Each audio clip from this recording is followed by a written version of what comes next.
位傳媒朋友早晨，多謝大家。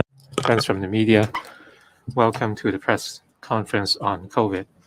With us today, we have the Chief Executive and the Secretary for Education. They will first speak before the floor is open for questions. Please keep your mask on at all times and maintain social distancing in the room. Chief Executive, please. Friends from the media, members of the public, good morning. Today, together with the Secretary for Education,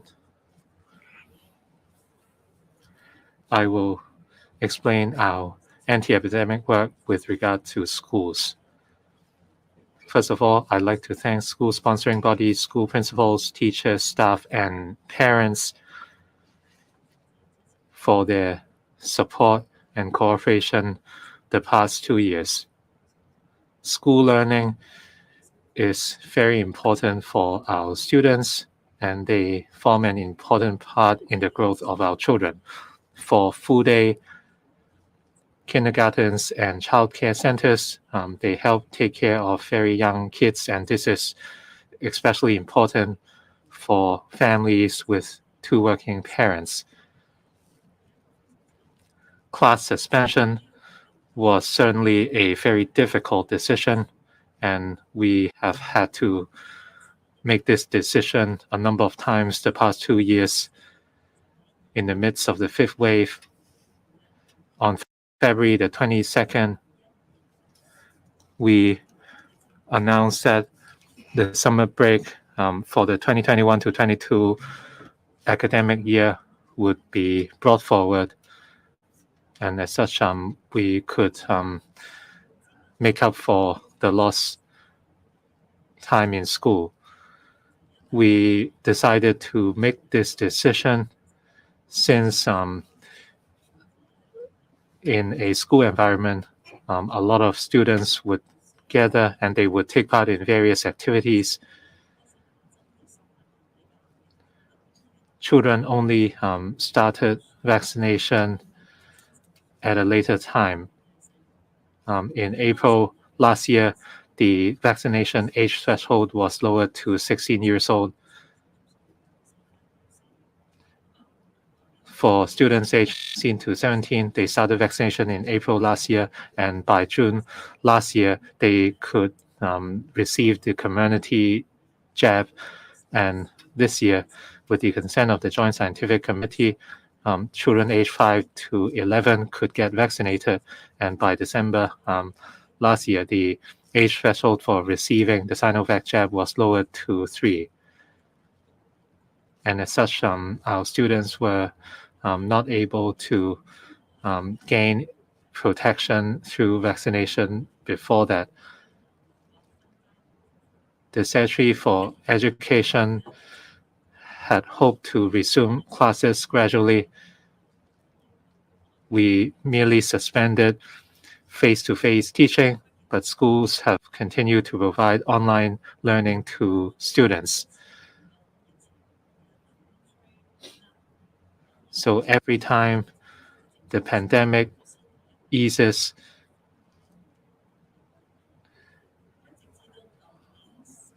we would allow schools to resume classes on a gradual basis. Starting from September last year, or the beginning of the 21 to 22 academic year, students could gradually return to school. For certain schools, once they reach a certain vaccination rate, classes could fully resume. The requirement then was for staff members to receive 2 shots, and the same for students who have received 2 shots. 2 days ago, I announced our midterm assessment, and after the Easter holidays, schools can gradually resume class after April the 19th.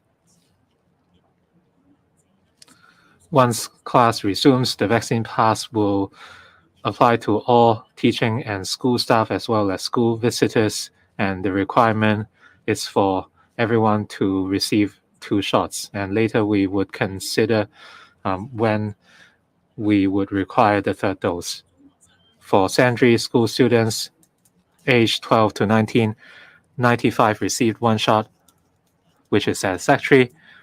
66% received 2 shots.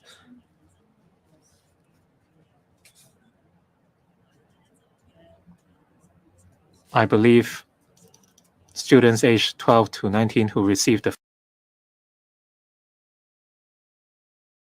first shot would gradually receive the second shot as well. For children aged 3 to 11, like I said, vaccination for those 3-year-olds only started last month. Currently, the vaccination rate is 58%. They received one shot. Only 11% received the second shot.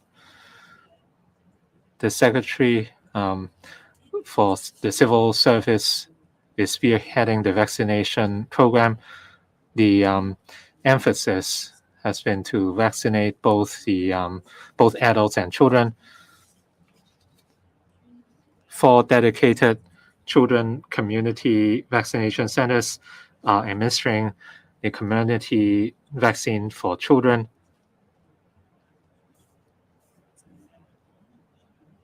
I visited the Children Community Vaccination Center at Gleneagles Hospital.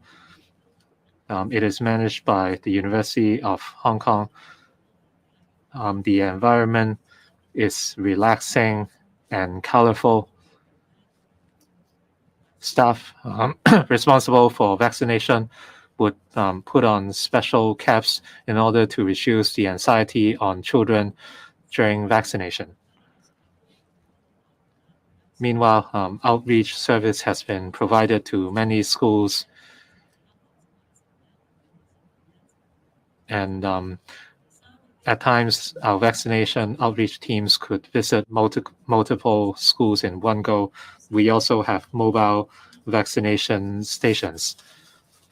We also urge schools and organizations to make reservations with other vaccination centers or student health centers under the Department of Health. Quotas would be reserved for children at these facilities. Finally, vaccines could also be administered by private doctors, and schools who secure vaccination from private doctors would receive government subsidy.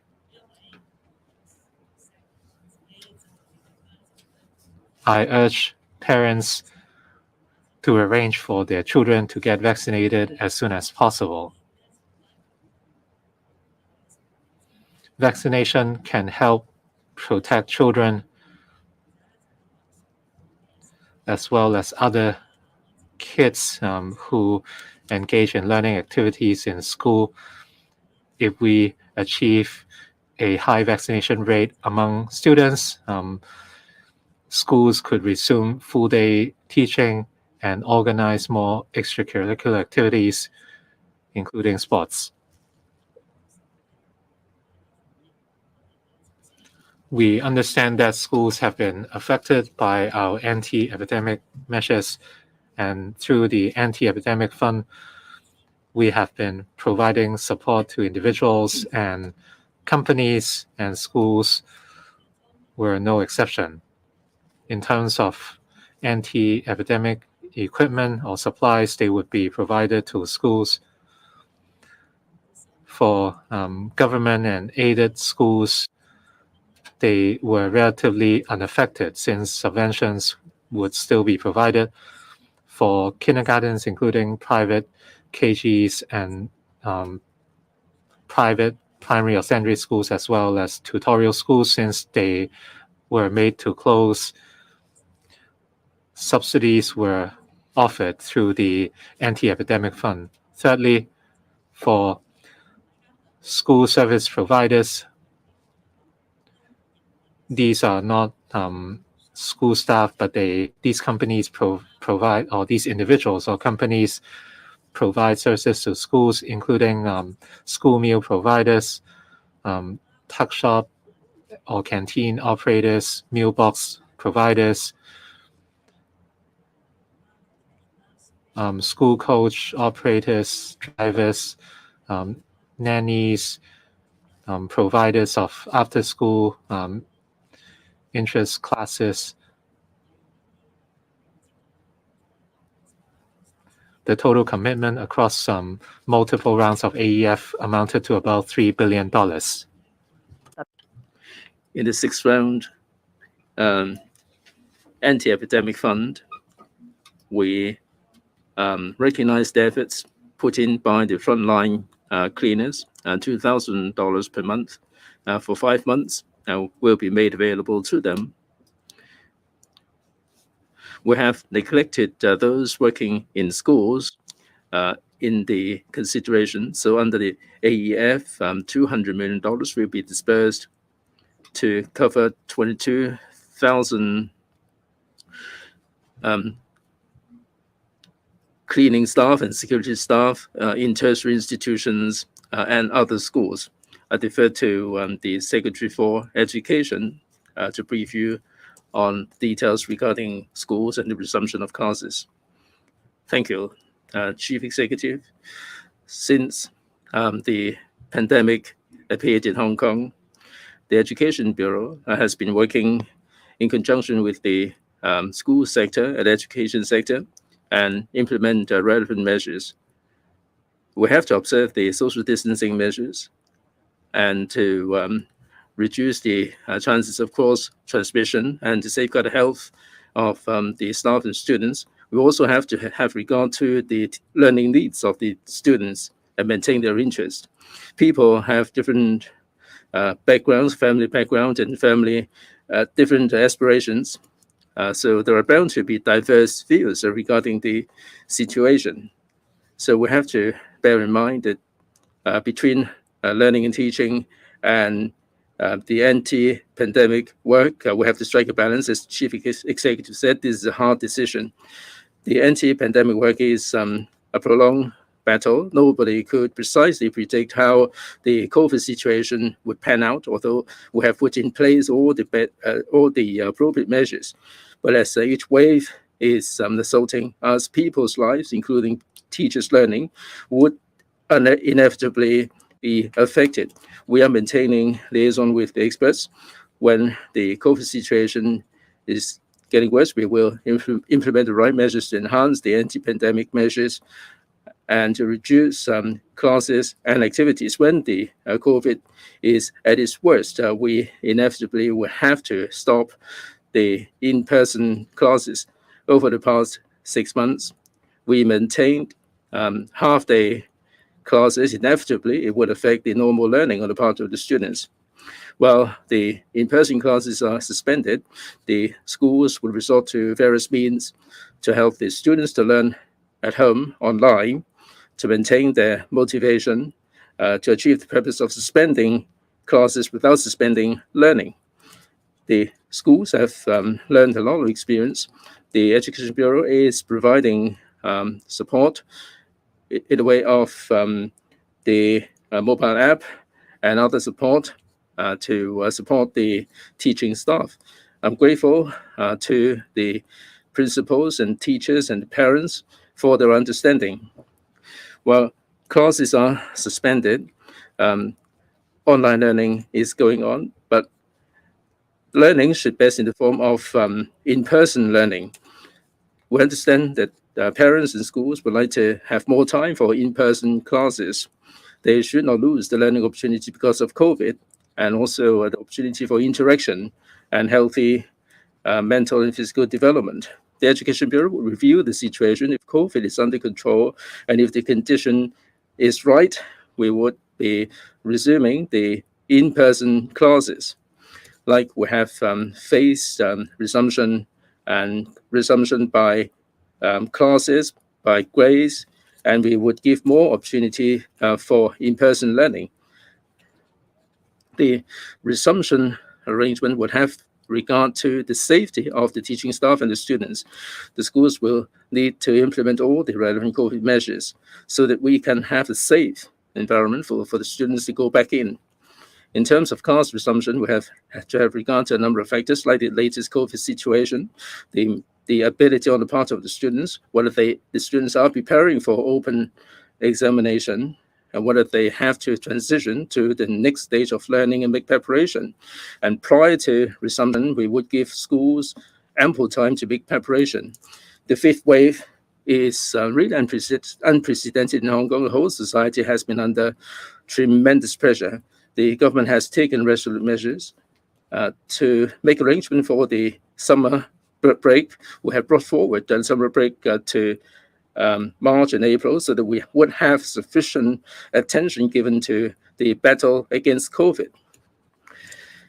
And we've also, we are going to be converting the normal summer vacation time to teaching time, and that would make up for the time lost. In accordance with the latest COVID situation, on the 21st of March, the government has announced that all schools will be able to resume on the 19th of April at the earliest. We will observe the development and the vaccination status of the students to resume our classes in phases. First of all, primary schools and also international schools and kindergartens, kindergarten cum childcare centers will resume first. Secondary schools will have to wait for the end of the DSE core subjects before they will resume.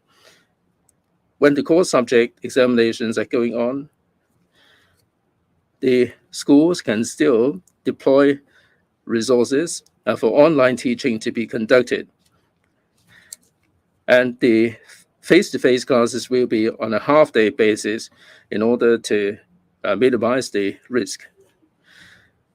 From our understanding from the education sector, the students and teachers would like to have full-day school life as soon as possible. But face-to-face teaching would involve a lot of activities and a pretty long time, including mask-off activities like lunch. We have to control the risk appropriately. Vaccination is best protection for everyone. We respect children's right to education, so we're not asking the students to have vaccination as prerequisite for resumption of classes, but a higher vaccine coverage certainly would build up a better barrier against the virus and to facilitate the working learning ability. For 12 and 19, first dose coverage is more than 95%. We should push the second dose of vaccination. And for those between 3 and 11, there is a lot of catching up to do, and also kindergarten kids. They only started the vaccination at the end of January. The vaccination coverage is 60% at the moment, but before April, we hope that we will be able to bring it up to 90%. After considering all these factors, if the schools can fulfill the following vaccination coverage, then these schools will be allowed to have full-day schooling. First, all teaching staff, including teaching and non-teaching staff, they should have the second jab for health reason. They can be exempted, of course. Second, for those with we should aim to achieve 2 doses on the part of students up to 90%. If the schools cannot fulfill these criteria for full-day schooling, and if some classes fulfill these conditions, we will allow these schools to arrange for these classes to have a full-day schooling and the relevant activities. If the schools have fulfilled all the criteria, then the students can be arranged to have non-academic subjects like sports and music. 或者我呢度亦都講一講文憑試嘅安排。I'd like to talk about the arrangements for the Hong Kong Diploma of Secondary Education examinations. Due to the pandemic, the face-to-face classes were suspended, and that affected preparations for the HK DSE. Even though electronic learning can make up partially for the loss of face-to-face classes, activities that require face-to-face learning or interactions such as experiments, group oral discussions, etc., these would inevitably be affected. The suspension of face-to-face classes affected the exam candidates, and as such, the Education Bureau, Hong Kong Examinations and Assessments Authority rolled out a series of measures, for example, amending the exam schedule, revising the grading mechanism for HKDSE. We have streamlined the assessment requirements for multiple subjects from 2020 to 22, and we canceled the oral examinations for Chinese language and English language to offer greater flexibility for teachers and students. For this year's Hong Kong DSE, we will continue to consult experts based on the pandemic to assess whether it could be held on time, and our goal is to proceed with the HKDSE as scheduled from April the 22nd. Some candidates expressed concern that they might not be able to attend the exams if they contract COVID or become close contacts. Special exam arrangements would be provided for candidates who need to be quarantined or isolated. This is not a simple administrative decision, and it's also about safeguarding the well-being of candidates and exam support staff. We cannot ignore the well-being of candidates and the risks imposed by the pandemic. The HKEAA has a mechanism in place to fairly assess all candidates who could not attend the exams.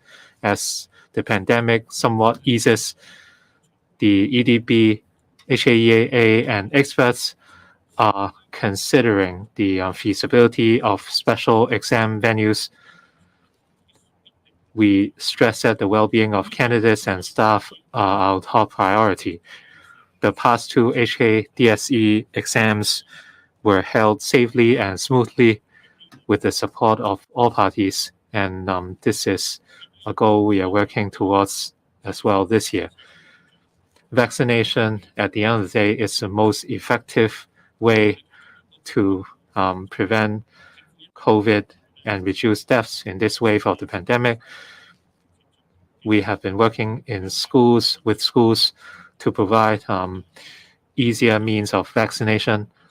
We would like to thank parents, students, and staff who have been vaccinated, as well as the efforts of schools who facilitated vaccination. But now is not the time to let our guards down. We urge parents and schools to continue to facilitate vaccination so that everyone would receive 2 jabs, and this would create favorable conditions to reopen face-to-face classes.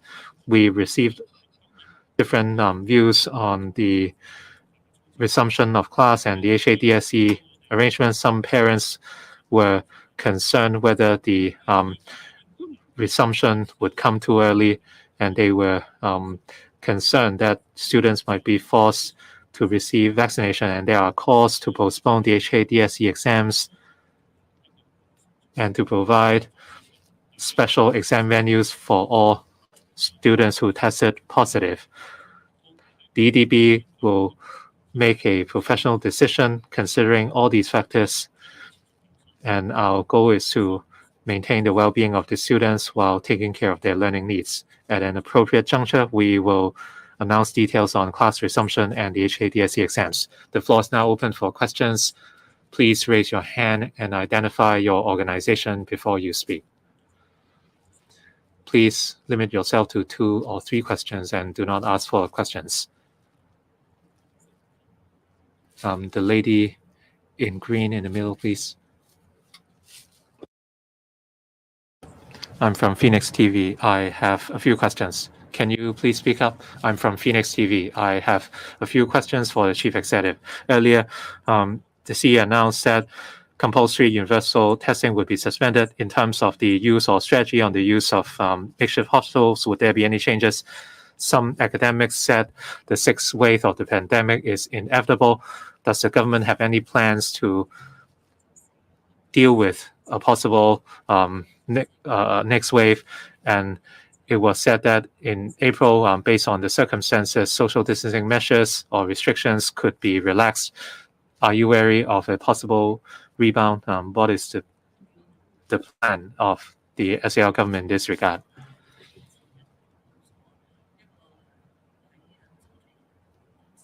Your questions were related to an announcement I made a few days ago in the aftermath of our midterm review.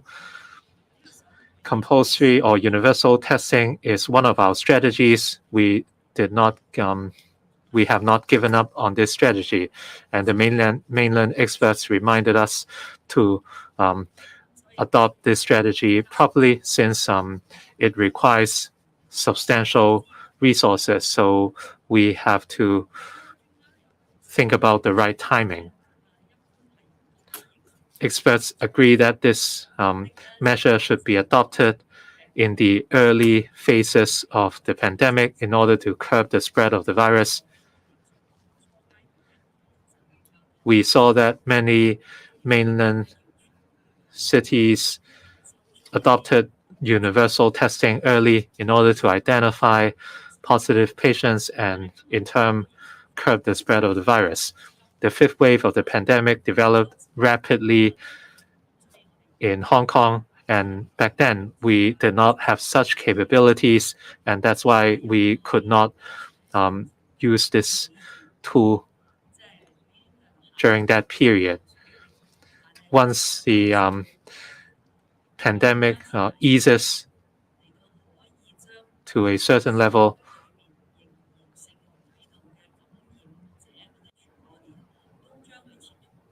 we would look to identify the remaining cases in the community and curb the transmission chain. By then, universal testing would be a feasible option. As to whether suspension of CUT have any repercussions on our current measures or facilities, basically there are no repercussions. Without these facilities, CUT would not be possible anyway. So suspension of CUT, while we must continue to develop community isolation facilities. Having considered the views of experts, our goal is to reduce the number of deaths, serious cases, and we must reinforce the treatment capacities of the HA. And this includes the deployment of beds, the setting up of designated hospitals for patients, and the arrival of the mainland medical support team. And this would reinforce the HA's Tier 3 response capabilities. So our priority is to reduce deaths and the number of serious cases. And we must also focus on elderly people. Unfortunately, most deaths recently involved elderly people, and this shows there was a lack of protection at our residential care homes. So in recent days, we have set up a number of holding centers for elderly people so that those who are in stable condition would not need to occupy the Tier 1 to 3 facilities at the HA and instead stay in our holding centers. They would still be subject to medical surveillance, and once they fully recover, they can return home or to their care homes. We certainly do not hope to see the sixth wave anytime soon. If we see a new wave of the pandemic or a new variant, our capabilities must be stronger. So we would certainly not stop reinforcing our capacities simply because the pandemic is starting to ease. Since the fifth wave started, we saw the need to review many parts of our academic work, and this is our current assessment. 問題。 Next question, please. The gentleman in suit and tie. I'm from CCTV. The NXC chairman, Professor Liang Wanlian, said that for Hong Kong to put the CUT on hold doesn't mean that Hong Kong is lying flat. How do you think the Hong Kong government should more scientifically tackle the COVID situation? Second, about the economic recovery in Hong Kong, the government has rolled out some of the relief measures for those who are really hit the hardest. Do you think that there should be more precise, more targeted measures to tide them over the difficulty, help them keep their head above the water? There are many shopping malls are still not reducing the rent, and people are really struggling. Are there any measures to urge for the private sector to take more measures? Two questions there. I'm grateful to Professor Liang Wanlian for paying a visit to Hong Kong and for offering a lot of invaluable input to Hong Kong.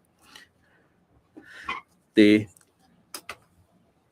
work that we are undertaking is to have absorbed a lot of views from Dr. Professor Leung, the three reductions, reduce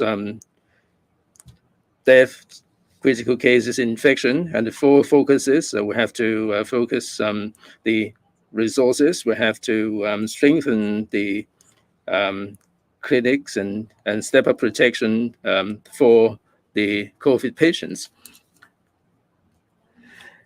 In response to media questions, Professor Liang confirmed or affirmed what we are doing in relation to the CUT, and this is not lying flat, according to Professor, that this is more specific, more targeted, more scientifically based, and we are deploying the resources to areas where they are most needed. Now, to put the mass testing on hold, it doesn't mean that we're not doing anything at all.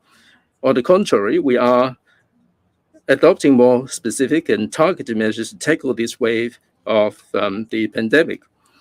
Professor Liang Wanlian said and repeated yesterday that we should carry out PCR tests on a larger scale, and we should take full advantage of the RAT test to identify the full picture of the COVID situation.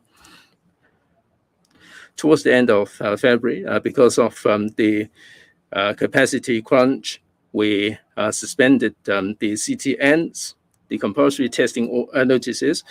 Last night, we have resumed the CTNs, and people in 10 areas are required to undergo PCR testing within a specified time. People may hold contra views, but we are continuing with the RTD operations to pick up the infected cases on the basis of the sewage surveillance. And we are providing a lot more household support for the infected households, in particular medical support, both Western medicine and Chinese medicine. And we have the link, the anti-coronavirus link, which is helping us to distribute the anti-epidemic kits. All these are on top of the effort to strengthen the treatment. The HA is working really very hard on a daily basis to cope with the situation. If you notice the 4:30 news conference, we have more than 11,000 infected patients that are under treatment. They have designated more COVID hospital wards, and they have specific designated COVID beds. And the number of people who were stranded at the A&E wards has come down dramatically. I mean, at its peak, there were more than 1,000 people who were stranded in the A&E wards. Now we have taken on board the experts' advice and tackle the situation accordingly. The second question is about economic recovery. Work has to be focused and targeted as well. The waves after waves of COVID caused the economic situation to suffer. We have 6 rounds of AEF, Anti-Epidemic Fund, and for the 5th wave, even this wave, we had 2 tranches. And also 2020, we had the ESS, Employment Support Scheme, and also the 2022 round of ESS. Third, in the budget, for 3 years in a row in the budget, we do have a whole raft of relief measures for individuals and for enterprises, SMEs, and also the 100% guarantee loans and the reduction and waiving of a lot of fees and charges, and also the cash handout of $10,000. And earlier, we had the $5,000.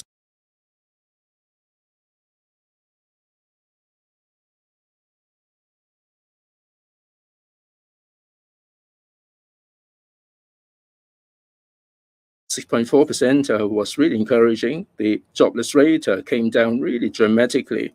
I am fully confident that when the 5th wave eases, through all the measures that I alluded to, and the premises will be able to resume their business, and I'm sure that we will see a return of the economic prosperity. You asked about the rental.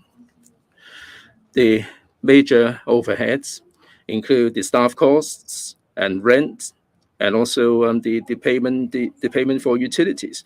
Now, with more businesses, they can buy more, they can expand their business. Now, through the ESS, we help the businesses to take care of part of the overheads, like the staff payment.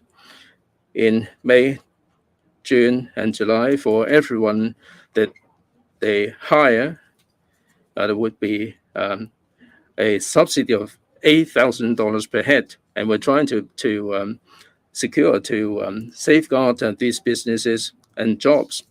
Now, for the utilities, what we can do, we have already done, like non-household water tariff, non-household sewer charge rates, business registration, whatever that can be reduced has already been reduced. The exception is the commercial rent. So all these years, I've been making a lot of pleas. I've rung up the developers through Reader, and this is time that we should be coming together. We should be rallying around. At this point in time, they should be offering some assistance. Like one of the major developers, they stopped collecting rent because some of the businesses didn't really open. The best thing to happen is to have turnover rent. Now, for these measures, I really do commend them for implementing all these timely relief measures. I urge the big owners to come together and rally around, and we should do our bit. I'm sure that when this wave is over, when you come out at the other end, Hong Kong will be better. Next question, please. The gentleman in green on the back row, please. CMP. First of all, is reopening the border with the mainland still a priority of the Hong Kong government, given that the mass testing is now put aside? And is there a timetable for it? And secondly, about the flight and designated hotels, Cathay Pacific said that due to Hong Kong's 40-day flight-specific suspension mechanism, they can only schedule 1 flight per route every 2 weeks, even after the government lifted the flight ban. Would you consider relaxing or even cancelling the current mechanism? If not, why? And about the quarantine hotels, we see that most of those hotels only have rooms in May. Will there be more hotels added to the list, and how many designated hotels and rooms can be provided in total? And lastly, also about the compulsory notice. Experts said earlier that there was actually little point in it as the infection surged across the city. So why the government has to resume the arrangements instead of relying on the rapid test? And what do you expect the effectiveness of it? Thank you. There are a total of 4 questions. I try to answer them one by one. One is, of course, reopening the border with the mainland, or more accurately, is to secure some form of quarantine-free travel into the mainland, remains a top priority. This is not only the top priority of the Hong Kong SAR government, this is a top priority dictated by Hong Kong's social and economic development. Because Hong Kong prospers as a regional hub to a certain extent, or to a very great extent, is because of her accessibility to this huge mainland market and her connectivity with various parts of the mainland. So there is a very strong economic need for this sort of facilitated travel or resumption of travel into the mainland of China. It's also a social development need because there are so many connections amongst the people of Hong Kong with the mainland. There are people who are living in Shenzhen, working in Hong Kong. There are students living in Shenzhen and coming across the border to go to school, let alone there are a lot of relatives and between the two places.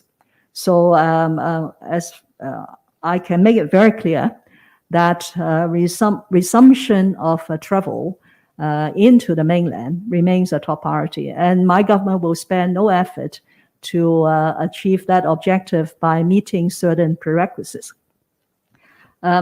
It is not possible to give you a timetable now because we need to make sure that the 5th wave will subside as soon as possible. And then we will restore some of the basis for resumption of travel, which we actually have reached a very advanced stage of discussion with the mainland authorities in the last quarter of last year. If you go back to check the record, we started some interactions or discussions with the mainland experts in September last year. And they came down to look at how we tackle the epidemic, how we put in place the infection control measures, how we did the border control at the airport, and so on and so on. So by December last year, we were actually very close to announcing certain arrangements for people of Hong Kong to go into the mainland. But unfortunately, this 5th wave hit us. So we will, of course, resume all those discussions once the conditions permit. The second question is about the lifting of the flight ban. Let me say it again. This is not a relaxation in border control measures as some people have put it. We are still subjecting arrivals, now Hong Kong residents, to very stringent quarantine requirements, which are no longer adopted in most parts of the world. We are requiring the arrivals, and by the way, they have to be Hong Kong residents. We are not allowing non-Hong Kong residents to come to Hong Kong yet after lifting of the flight ban. So these Hong Kong residents who wish to come back to Hong Kong, they have to be fully vaccinated, that is 2 doses. And prior to boarding the flight, they have to have a negative PCR test. And upon arrival at the Hong Kong International Airport, they have to undergo another PCR test. And if it is negative, they will take designated transport to go to a pre-booked designated quarantine hotel with a 14-day quarantine order. But like other people of Hong Kong, there will be a discharge arrangement. If they manage to have a RAT negative on day 6 and day 7, then they could be discharged. So this is very stringent quarantine requirements in order to ensure that we are keeping the virus out from our community under what we call the border control measures. Now, since my announcement 2 days ago, I received a lot of feedback. Yes, they welcome very much this lifting of the flight ban, or what I describe as a rationalization of our quarantine arrangements. But they point out two problems, as you have asked. One is whether there will be enough flights to come back to Hong Kong, because we still have this flight-specific suspension measure in place. That is, if an inbound flight takes in a certain number of COVID-19 positive cases upon arrival, then they will not be allowed to fly again for a period of 2 weeks. This is going to limit the number of flights inbound. I can only say that we know the problem and we are looking on how we could resolve this without compromising our border control measures. The second thing they need is, of course, a hotel, because we are not allowing people, arrivals, to isolate at home. They have to be isolated at a designated quarantine hotel. Prior to boarding the plane, they have to show that they have pre-booked a designated quarantine hotel in Hong Kong for 7 nights. I told you on Monday that the latest count is we had 25 designated quarantine hotels, about 6,500 rooms. We are working very hard. I hope to be able to tell you a higher figure soon. My colleagues are working with the hotels to encourage them to perform the role of a designated quarantine hotel. You remember earlier on, I have a webinar with the hotel industry, and many of them have come forward to provide a hotel as a CIF, a community isolation facility. But now that we have central government support and we have started to put in place all this fangchang with the CIF units, we will reassess the situation, and if possible, we will invite those hotels to transform into a designated quarantine hotel. So there will be a greater supply of designated quarantine hotels for Hong Kong residents who want to come back. Now, about the resumption of CTN, that is a compulsory testing notice yesterday. COVID-19 testing, both PCR and RAT, are equally important, because we want to know the epidemic situation in Hong Kong for public health purpose and for the purpose of devising public health measures. We want to identify as early as possible people in Hong Kong who are infected, but they don't know, because a large percentage of Omicron infected cases are asymptomatic. So it is only through testing that we could identify these people and suitably either isolate them or treat them, and in order to suppress the continued spread of the virus in community. So I was actually a bit surprised that some people, especially some people in the medical arena, are so skeptical about testing. Testing has been recognized as the effective measure from day one in fighting the epidemic, and I'm sure it will continue to play an extremely essential role in any public health crisis in future. So between the RAT, that is a rapid antigen test, and the PCR test, there is no doubt that the PCR test has higher sensitivity and is far more accurate. But at the same time, yes, because of the widespread of this Omicron variant, and we have accepted the use of rapid antigen test and self-declaration as a sort of positive case. But since we have the capacity with the ramped up laboratories in Hong Kong, I certainly think that we should be far more proactive and undertake more PCR tests in order to assess the situation. So this is what we are going to do from now on, because the capacity is available, and I'm sure we want to find out more people who are infected. And we also have a lot more isolation facilities and a very clear tiered mechanism to identify those infected who should go to a CIF and those who could be allowed to isolate at home. So we're working very hard. So I don't see why we should not do what we have been doing and doing quite effectively in the past 2 years. Thank you. 好，下一位記者提問。 Next question, please. A lady in pink to my right. TVB. The HKU team said that between endemic disease and dynamic COVID, dynamic zero, we have to pick a choice.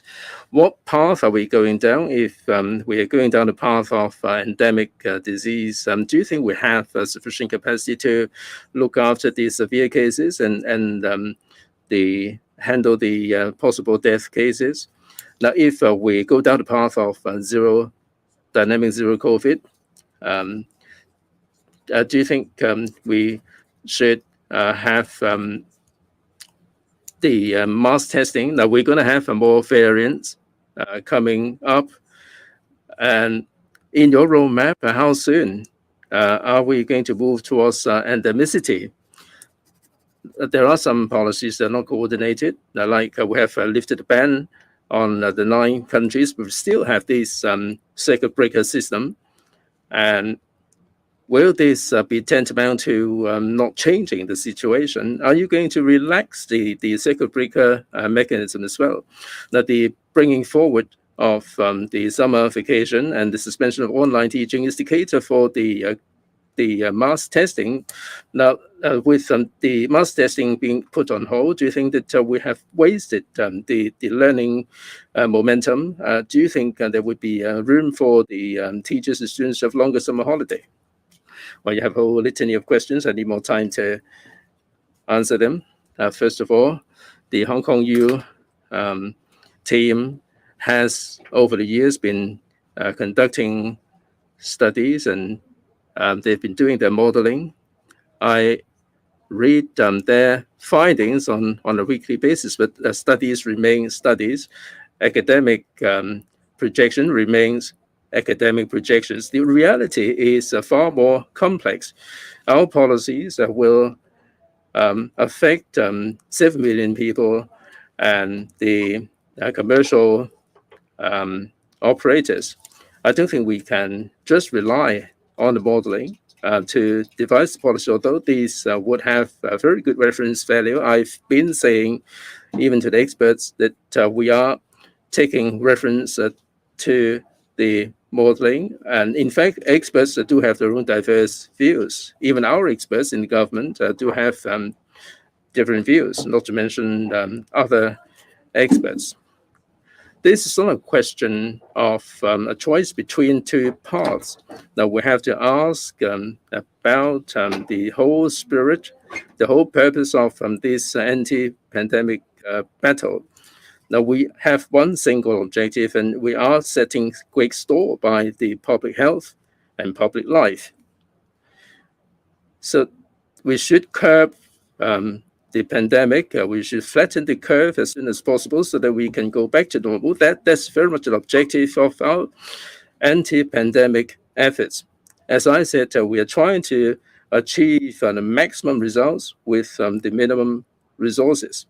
And we hope that we will be able to minimize the impact that the COVID would have on socio-economic situation. In answer to the previous question, I said that opening border is one of the issues. So we have the objective of opening the border with the mainland and also internationally. After all, Hong Kong is a platform bridging outside and the mainland. We must have determination. We cannot be lying flat. We don't take our chances at all. Every single day, we are working very hard to deploy the finite resources to areas where they are most needed in a scientific way. And we have to enhance and optimize the measures. Now, 2 weeks ago, we may implement certain measures, but after 2 weeks, if we stubbornly stick fast to the measures that we announced 2 weeks ago, that's not really the way to go. Previously, PCR was the golden standard, but today, even in mainland, we are increasingly accepting the RAT test. This is an enhancement measure. Previously, we had one single tier of treatment. Now we have 4 tiers, at least 4 tiers of treatment. And this is an example of constantly enhancing the measures. But our overriding objective remains unchanged. In January 2020, I mentioned fast responsiveness and transparency and so on. Now, the transparency remains unchanged. We do not really just look at the resources.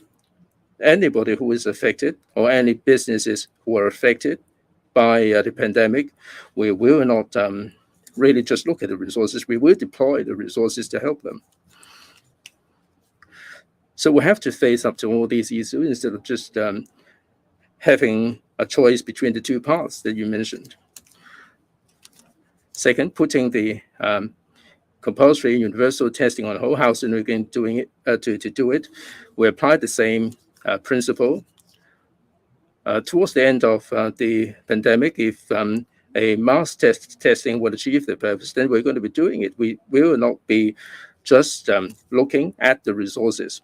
If we can achieve the objective, if we can minimize the impact on the economy, if we can reopen the border, then we would do it. But this is not the time we should be doing it, because the number is still, the COVID positive number is still high. And we are making preparation for all these makeshift Fangtown hospital. Now, when they're ready, we have the right condition. But even with the compulsory universal test, we will let the public know about all the arrangements that we will be putting in place. So people should not come away with any misconception. I have to put this beyond doubt. Given the current situation, we have put the CUT on hold. Our focus is put on treatment and the testing work. The second question, I can't see any absence of coordination. We're talking about 2 mechanisms. Circuit breaker is about the flight. The circuit breaker is also about the region. The circuit breaker is more stringent. We didn't do a lot of this, but in the 5th wave, the Omicron variant is highly transmissible. And these countries, the UK, the US, and France, they had a very high number of cases. So in order to protect Hong Kong, we have put these 9 countries on the circuit breaker system for the for these flights. So no flights can be flown to Hong Kong. I mean, if they experience certain cases, but without these ban on the flights from these 9 countries, doesn't mean that we can't have the flight-specific circuit breaker. Now, if they have tested negative, they book the hotel. Now, for flights flying to Hong Kong, I mean, it's ranging between a few hours and more than 10 hours. And during the test and hold, if we hit a certain number, then a circuit breaker will be imposed. And we hope that they will be exercising more caution to adhere to the principle of Hong Kong to guard against importation of cases. 但係兩個嘅措施並冇不協調嘅地方，甚至可以講咧係分層次咁嚟去管制外防輸入嘅工作。第三咧就係當日2月22號提早放暑假，可能其中一個原因嘅講法咧係話，如果做全民強檢咧，我哋係需要大量嘅檢測嘅場地，而好似投票咁啦，就學校係一個好常用嘅場地，因為佢哋嘅分佈好廣啦，各區都有，而且咧就地方比較寬敞，有禮堂，亦都有操場，亦都可能有停車嘅地方。They could mobilize school halls, outdoor venues, etc. But that was not the reason by then. The reason behind the decision was that hundreds of thousands of students would have to go to school, and there will be heavy traffic. Our objective was to reduce the flow of people by asking people not to go out. If hundreds of thousands of students go to class every day, then we would not be able to reduce the flow of people.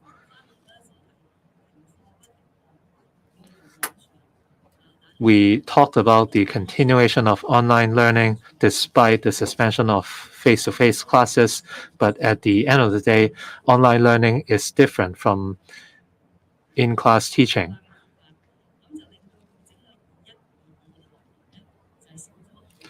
In the 2021 to 22 academic year, students lost a lot of learning time in school. That's why we made the difficult decision to bring forward the summer break, and students would be able to go to school in the after the summer break. So it was a very difficult decision, but the decision was welcomed by schools. The head of the Aided Primary Schools Association said class suspension can protect children from being infected since they would not have to take public transport, and he hoped that during the suspension period, vaccination rate could be boosted, and this is what we are doing. See you at 11 a.m. tomorrow. Thank you very much.